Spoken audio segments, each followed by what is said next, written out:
All right, what's up? It's your boy Tim the Dasher, and this is what I've learned after 1,000 dashes. All right, so let's get into it.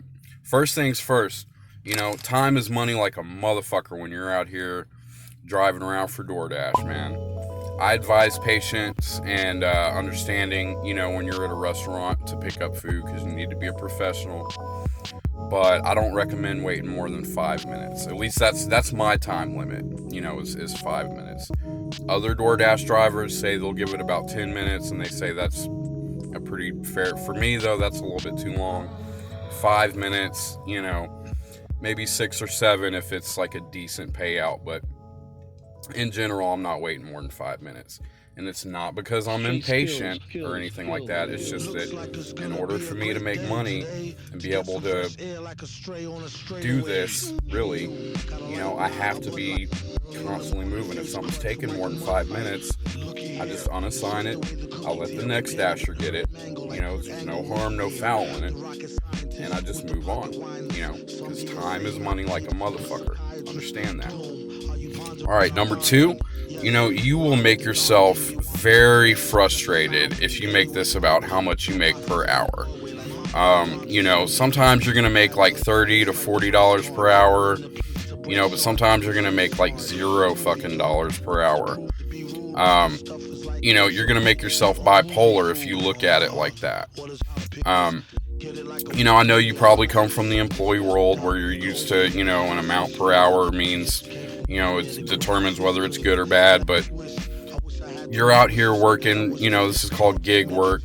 You're doing this gig work, you're making it on an order by order basis. You're not, you don't need to worry about an amount per hour. Instead, look at it like, how much is it per mile? Like, most people like to see about $2-3 per mile.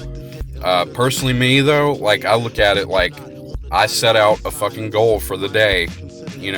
I usually want to see about 125 a day, and I don't come home until I hit that. And then how long it took me to make that is what determines if it was a good day or not. If it took me like 10 hours to make 125, that sucks. But if it took me like 5-6 hours, that's not bad. And if I made it in like 3 or 4, that's great.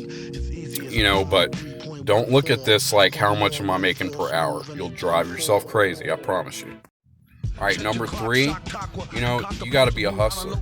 I mean, you're your own boss out here, that's true, but that comes with responsibility, man. It's very easy to wake up the next day and be like, I'm just going to watch Netflix, or you get out here for a couple hours and you're like, I'm going to go ahead and go home, and fucking jerk off and get stoned, But the thing is, that's all fine and good. I mean, you can do that, you do work for yourself, so you do it how you want to, but man, when it comes to the end of the month, and your car's getting fucking repoed and you can't pay your bills and all this kind of shit, you're gonna wish you had just not been so fucking lazy, and you got to develop a hustler's mentality, man. You want to come out to here, fucking blast your gangster rap, let's make this fucking paper, whatever it is you gotta fucking do, but you want to be a hustler.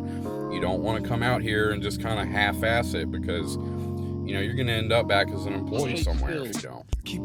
All right, number 4, the ratings are here more for you than for DoorDash. A lot of people look at the ratings in DoorDash with an employee mindset, as if they're gonna be deactivated if they get too low in any one area.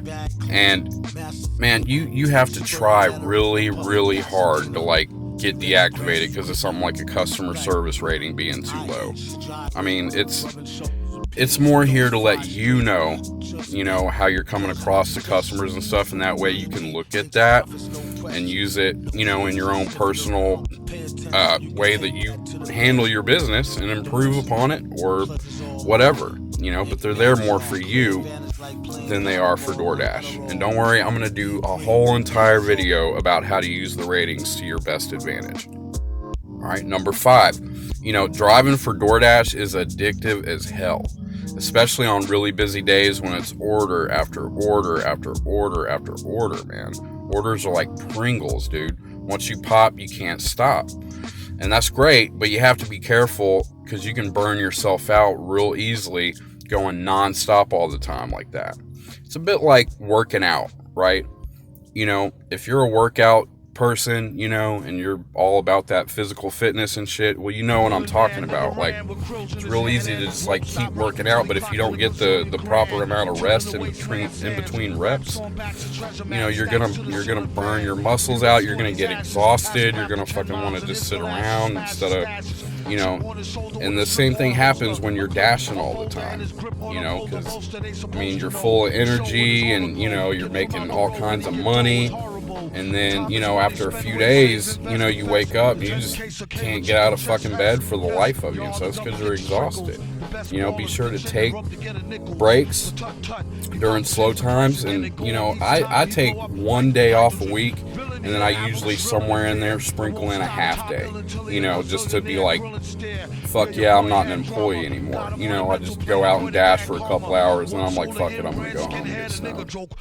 Alright, number 6, too much caffeine and too much junk food will turn you into a slug out here, man. I'm dead serious. Because you're basically just sitting behind a steering wheel all day. And when you do this, your body isn't really breaking down any calories because you're sitting down. And, junk food like McDonald's and Taco Bell with too much shit like coffee and Red Bull, you're going to crash really, really hard. And then, next thing you know, you're going to be super cranky. You're going to be griping at traffic that isn't there. And it's all because you want to just go home and go to sleep. And, where this can get particularly bad is, you drink all this coffee and energy drinks and shit at like 11, and you head out to dash, and then you eat something around like 1, and then at 2, you're just like, oh my god, and you just want to give up, but, you're going to miss like the dinner rush and all that kind of shit because you're too fucking tired. So, I'm not saying you need to be a vegan or any kind of shit like that, but you do need to be conscious. Especially when you're getting old like me, man, just keep it light, something like fucking, chips or something like that. Corn nuts are good. I like those. Gotta have me a mouthful of nuts every once in a while. You know how I roll. Just things like that. You don't want to get like too full to where you're like bogged down and sluggish, because it will have negative consequences that go beyond just putting on weight. It makes you really sluggish and tired. Alright, number 7. You're your own worst enemy out here. Chances are pretty good that you come from the employee world where you were told what to do, when to do it, how long to do it for, and, I'm sure you hate and resent that shit, just as much as I do. You gotta understand, having someone else call the shots for you simplifies a lot of shit, It narrows things down so you're only responsible for like a few things that are really easily learned, but when you have to call the shots for yourself, you will come face to face with your own shortcomings, man. And if you can't develop any kind of like self-discipline or work ethic, then you'll end up back under the management of people who will work that stuff out for you, And a little pro tip, okay? If you're one of these people that gets on like Facebook and Reddit groups and you're always bitching about how you didn't make enough money and it's because DoorDash or it's because the customer or whatever, bro, it's a matter of time before you do end up back as just another employee somewhere. Sorry. Alright, number 8. It can get lonely out here, man. As nice as it is not having to put up with, shitty bosses and incompetent coworkers that take themselves too serious, I'd be lying if I said I didn't miss having little girlies around to flirt with, a few homeboys to cut it up with throughout the day. I make these videos primarily for other dashers, right, to bring value, but I'd be lying if I said I didn't also make them to kind of offset the loneliness, because I don't know about you, but I'm out here all fucking day. I'm by myself, just me and my music and my cell phone picking up orders, dude. And, it can get really lonely. So don't be scared to throw your phone on, turn that camera on and just start talking shit. Sometimes saying stuff out loud helps you get things off your chest. Even if it's just to a bunch of random motherfuckers on YouTube. Who cares? It's 2021, man. All right, and number 9, at some point, a customer is gonna lie and they're gonna say they didn't get their food when you know damn well they got their food. And, DoorDash is gonna hit you with a contract violation. Now, there's no need to fucking panic or anything. All you need to do is go to where you dispute it and, make sure to always, always, always take a picture as you're dropping off the order. You want to get the address in there too. I always make sure to get the address in there. This has happened to me about 4 or 5 times since I've started dashing. And look, it's always kind of a, real aggravating thing, but man, me personally, I waited tables for 11 years before I started doing this. So, it doesn't really surprise. There's always people out there that want free shit. They don't care who it hurts, who it fucks over, and that's just kind of life. That's probably something that ain't never going to change. But that's why DoorDash prompts you to take pictures.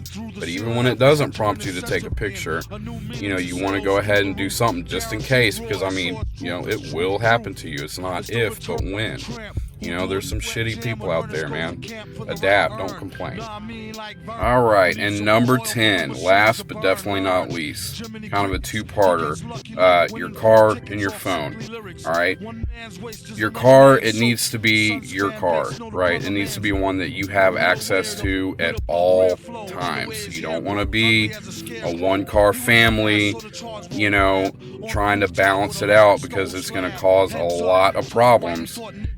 If you're a full-time DoorDash driver, and the girlfriend's got a fucking full-time job somewhere, it can create a lot of unnecessary friction. I'm not going to go into all the details why that is. I know it seems obvious to most of you.